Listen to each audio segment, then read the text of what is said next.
Today we have some shocking news about the Apple iPhone 15 series, along with plenty of upgraded specs and features that I'm sure you'll be happy with. So first of all, we'll get the good stuff out the way, and when it comes to the iPhone 15, we do have plenty of upgrades.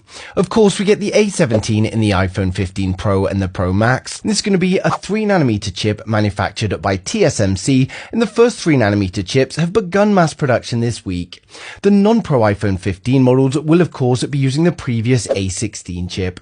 Now we're finally getting a faster USB 3.2 port thanks to the iPhone 15 switching to USB Type-C, and this is going to significantly improve the data transfer speeds via cable, as well as much faster charging.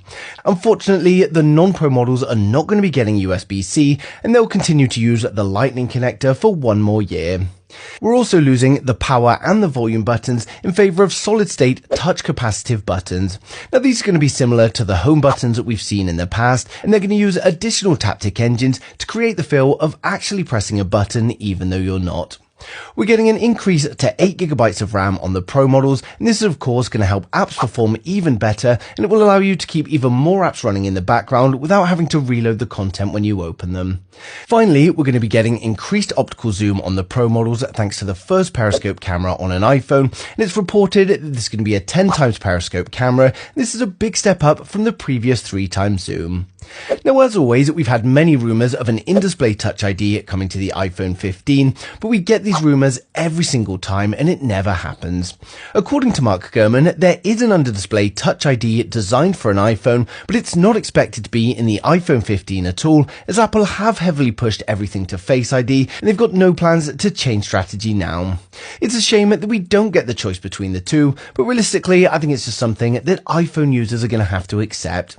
We also have news that Apple is seriously concerned about the sales of the iPhone 14 Plus, and as a result, they may rethink the iPhone 15 Plus strategy even at this late stage.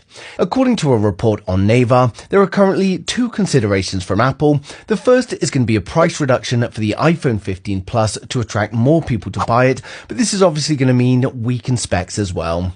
There are also rumours that they could try and introduce the Mini again, but of course, the reason the Mini was removed in the first place, it was due to poor sales, so I don't see this happening. Ming-Chi Kuo previously advised that Apple are going to be doing more to differentiate the Pro and the non-Pro models with the iPhone 15, given the Pro's success this year.